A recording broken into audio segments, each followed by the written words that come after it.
Welcome to this episode of The Rush. I'm Hannah Duncan. And I'm Michael Hardwick. This week we bring you boys basketball against SHG, hockey against Champaign, and girls basketball against SHG.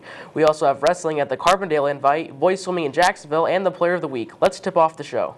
The boys basketball team played SHG for the second time this season last Friday. This time the Titans had home court advantage as they battled the Cyclones. Let's go ahead and roll the highlights. Glenwood had a big win the last time they played SHG, so they were hoping to finish this game with a win as well and the season sweep of the Cyclones in the second game. Albert Okwa-Abnom and the rest of the Sykes would try to stop that run from Glenwood, as you see Albert O there though. Parker Allen leading the way for the Titans as he's really stepping into his role this season leading the team. Will Hanlon will start the scoring with a three. He's also starting to step into his role to lead the team. Another younger player playing with lots of confidence there. Also a younger player, Matt Ballman, gets it to Allen as the offense was starting to pick up early in this game, but Glenwood's defense was solid too. Solid student section as well. Friday flannel night. Jaboria Smith takes this one away all the way up court for the basket. Glenwood was able to hold SHG to just one free throw in the first quarter as the Titans led 11-1. SHG was definitely not going away though as Jack O'Connor nails a three to cut the lead to 4 and give the Sykes some spark. And then Parker Allen drains a deep triple to push the Titans ahead again, keeping the lead. Carson A. Heron next will get a shot in as well. Glenwood really spread their scoring to many different players as they seem to really be coming together as a team and hitting their stride in the season. Joel Alexander will score as well as the Titans led 26-15 at the half. The game isn't quite out of reach yet for SHG, but the Titans came into the second half with lots of energy too. Ryan Hembrough will put it back in as a lot of the bench players proved themselves in this game as well. Next, an exciting play, kind of hard to see, but that's Ethan Hunt here who drains a buzzer-beating three from near mid-court to end the third quarter, 40-27 as the Titans started to pull away in this game, really coming into their stride, and Andrews with a slick behind the back pass to Albert O. Just rolls in as SHG just couldn't get many of those shots to fall though, as they went 12 of 42 for shooting, only 3 of 20 from three-point range. Matt Ballman takes it in himself as he's one of a couple sophomores on the team who's really showing his potential and gaining some experience on varsity. Then Ballman again, this time will hand it off to Alexander for the shot. Glenwood just kept coming in this game and kept scoring. And then the bench will come in for the last couple minutes of the game as Glenwood had a commanding lead, but they still weren't done as Drake von Nordheim Moore sinks a three. Then from a similar spot, step back Pat Klein drains a three also. The fans are just going crazy in this game with all the scoring. Everything seemed to be going in for Glenwood and everything seemed to be going right. Also, Cole Hemingway wants to show off his range too, and he banks a three to finish a great ending to a great game. The Titans would complete the season sweep of the Sykes with a 59-34 win. Parker Allen and Ethan Hunt both finished with 15 points apiece, and Avery Andrews led the Sykes with a team-high 14 points as Glenwood came ahead with a 25-point win. Now time for some post-game interviews. You know, it's always a big crowd here, but it was exceptional tonight. Kids were a little rattled early, you know, but we got through it and we worked hard at doing what we needed to do, and we just made happy with the win tonight. We've really have shined the last two games defensively through a game plan, and that's what it's all about, so I'm pretty proud of my kids. It's right up there with the games last year at Lincoln and stuff like that. We played great defense tonight, real solid, and came out here with a win, tough W, and just trying to get out here with the win. It's great to keep Griffin out of the way. They get better as the year goes on, so definitely great to get those 2 wins out of the way. We just come out and play hard against SHG. It's a wild, crazy game. We just play defense, stop them, and then we go on the offensive end and we just grind until we get a good shot. We've just been playing together. We're getting more chemistry and we trust each other. We know where our passes are going. We know what each other is doing, and we just play together good now. We love beating them.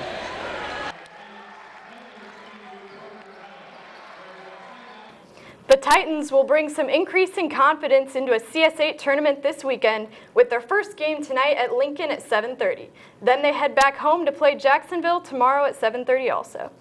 The Glenwood hockey team played the Springfield Senators last Wednesday in a dominating performance by the Titans offense.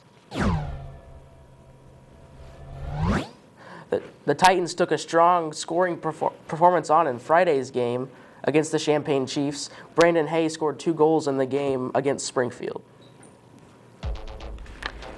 We start the game off against the Chiefs.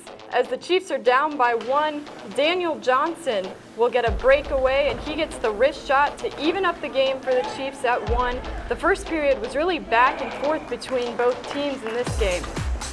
And then Brandon Hay, on a breakaway, sneaks past the Chiefs' defense and passes it to Robbie Eastman, who scores on the shot. Hay gets his first assist of the game, and Eastman his first goal of the game.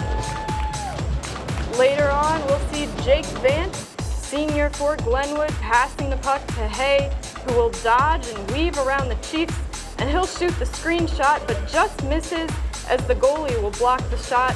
Champaign did have some good defense, but they just couldn't keep up with Glenwood in this game as their offense kept going.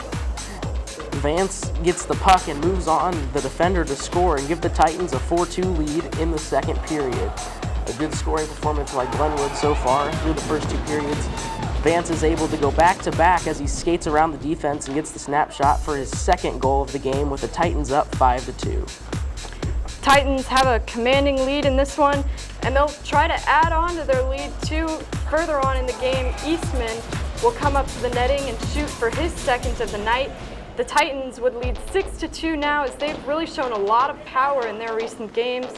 And then in the third period, the Titans will show off their defense as well, as Dalton Clark will scoop the puck away from the Chiefs to try for a late insurance shot that gets blocked. Glenwood's offense still going though.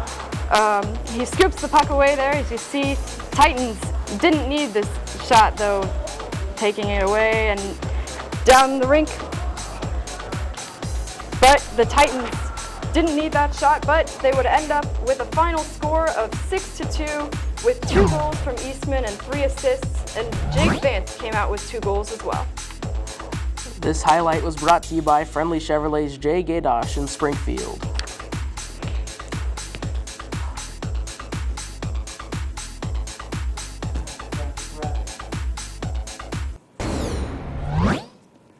And now we look at the Lincoln Land High School hockey standings. SHG with 17 points in first, Decatur with 16 points in second, Glenwood sitting in third with 13 points, a record of 6-2-1, Bloomington with 7 points, 3-6 record.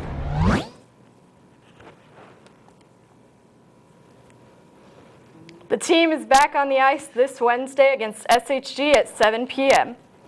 Now it's time for our first commercial break. When we come back, The Rush will bring you girls basketball and wrestling. Stay tuned.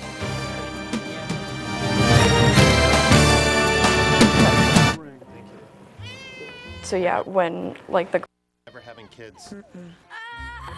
I love it here. We are never moving to the suburbs.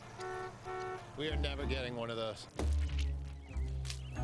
We're never having another kid. I'm pregnant. I'm never letting go. For all the nevers in life, talk to State Farm agent Steve Bedford in Chatham. State Farm is there.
Never getting married. Never. Guaranteed. You picked a beautiful ring. Thank you. We're never having kids. I love it here. We are never moving to the suburbs. We are never getting one of those. We're never having another kid. I'm pregnant. never letting go. For all the nevers in life, talk to State Farm agent Steve Bedford in Chatham. State Farm is there. Welcome back to The Rush. The Lady Titans basketball team took on the Cyclones last Saturday. It's conference play for the Titans. Last Saturday was the second matchup between the Titans and the SHG Cyclones. These matchups are always exciting. We start the game with good ball movement around the arc until Sierra Lard takes the ball through the lane for a layup. SHG also had some good offense coming from their senior point guard, Tree, who throws a dime across court for an open three, starting the lead for the Cyclones. The Cyclones were more physical, getting rebounds also as they moved down court for a layup by Lois off the rebound.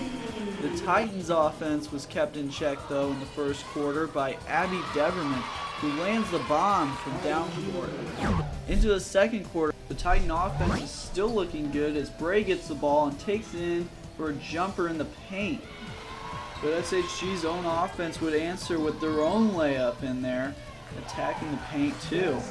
But here's some more defensive pressure by SHG, getting the steal with the double team and leading it down court to pass around to get another three to extend the lead in the second quarter. But here's Bray going at it in the paint, getting an and one. She'd make the converted free throw. And going into the third quarter, SHG would just have some offense going for him still. They make another three from the corner by Lois. Laura would try and drive to the bucket, but she missed, and Downey would get the rebound and in, and she would bring this within single digits. The SHG Cyclones had another three though, a dagger really to the team. This really hurt. And then SHG comes back with another possession with a layup, put them up by 10 going into the fourth. In the fourth, here's Abby Deverman though, making another three here. She would have 12 points in the game, big part. But Tree for SHG would just make another three. She was really clutch this game. Lar though, here she goes at a critical point, getting the M1 and converting it. But like I said, the defensive pressure from SHG was a bit too much. They get a steal and a wide open jumper off the fast break points. Coach Crossan right there showing some frustration at the lack of foul calls for the Titans. A lot of physicality in this game. Titans would go in for a layup attempt but would end up losing the ball on a jump ball, and that would be one of the last plays. The Titans would come short 53-44. Bray would have 16 points and go 6 for 6 from the line. Deverman would score 12 points and go 2 for 3 from outside the arc. This girls basketball highlight was brought to you in part by Wheel Fast Bicycle Company. The girls play Decatur MacArthur tonight at 7:30 and Lanphier tomorrow morning at 11:30 with both games at home. The wrestling team competed at the Carbondale Invite last weekend. Let's go ahead and check out the results. Glenwood had a strong showing, coming in first out of 23 teams with 231 points, and J.D. Turner got first in the 152-pound class. And we caught up with wrestler J.D. Turner for more on the Invite. Style. I had to be a little bit more aggressive. I used to just sit back and wait for them to do what they wanted to do, but I think changing it up changes everything, and I think I can be more successful with this style. Me personally, I didn't have anyone that was ranked. I had a couple kids that could have been ranked, but I really don't know who runs all that and who says who's ranked. I don't really believe in that, since it's just one person saying. But yeah, it was a tough tournament. Not saying that they weren't good wrestlers at all. They're excellent wrestlers. I just felt like I wrestled better than I have earlier in the season, which means a lot because we have our biggest tournament coming up this weekend at Geneseo, which would be a good place mark to see how you're going to do at sectionals and how you're going to do at state. And I feel like the way I wrestled at Carbondale has really set the standards higher for me, because most of the kids at that tournament won't even be at any of the other tournaments, that we won't see them at state considering they're bigger schools than us. So I'm just going to go out there and wrestle, leave it all out there on the mat, and don't be too worried if I lose. Make it farther in the state finals, that would be great. Getting on the podium would just mean everything to me to end out my seasons, considering I'm not going to wrestle in college. This wrestling interview was brought to you in part by Kreckles. This weekend, the team looks to come in strong as they make the trip to Geneseo. It's time for our last commercial break of the day. When the rush comes back, we'll bring you boys swimming and the player of the week. Stay right there.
Never.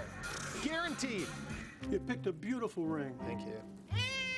We're never having kids. I love it here.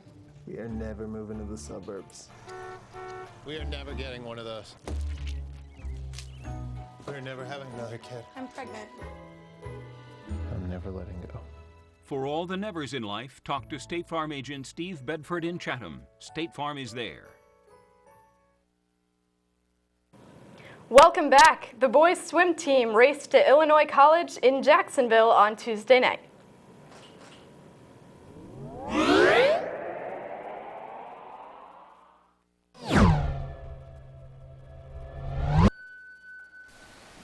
Dylan Chiaro won first place in the 200-yard freestyle.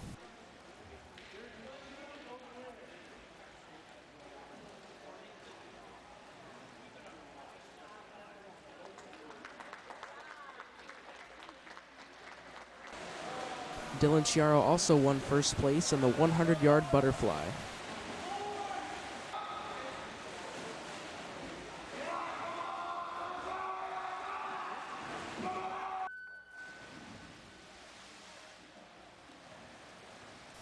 Eli Rudin won the 1,000-yard freestyle.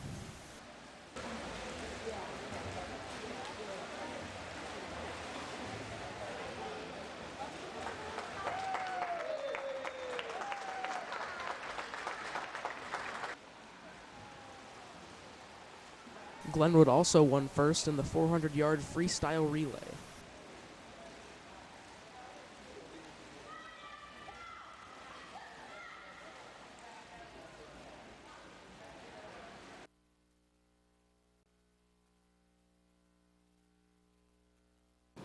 The boys are back at the Eisenhower Pool tomorrow at noon to face Lincoln, Charleston, and Southeast. Now it's time for our Player of the Week. Paul Gigante has more with Jake Vance, a senior on the Glenwood hockey team.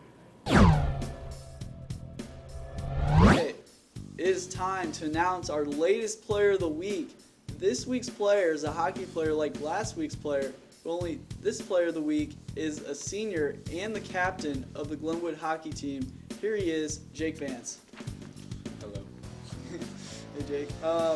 So, Jake, last performance you had, you played against Champaign, and you went in there scoring 2 goals and 2 assists, played really good out there. What do you think about your performance in that game? I just tried to do whatever I could do to help the team win. And basically, how were your thoughts on the past season lately? Well, we really just try to win every game, do all we can to win. Mm-hmm. And your team role in this team, you're a big senior, what do you see yourself as? I just try to lead the team and help the team do whatever we need to do to perform our best. And hockey has been a big thing for you. How long have you been playing hockey? Around 10 years or so. Dang. And will you consider taking hockey another level? Yeah, I really want to play club hockey in college maybe. And okay, so in hockey, do you having like favorite things like you like to do like to help the team? I really like to take the puck and skate it up and try to score from defense. So you're a big forward out there, and yeah, big player. But yeah, he is our player of the week, Jake Vance. And yeah, there he is. Here's your trophy. He's awesome. This Player of the Week award was brought to you in part by Hy-Vee, employee owned. Tune in next time for another Player of the Week. That's it for this episode of The Rush. The wrestlers are at the Geneseo Invite this weekend. The boys basketball team has a CS8 tournament starting tonight with a game at Lincoln at 7:30, and the girls basketball team plays as well against DMAC at home at 7:30 tonight. Tomorrow, be sure to support your Titans as there's more wrestling, basketball, and swimming. Thanks for watching. See you next time for another episode of The Rush.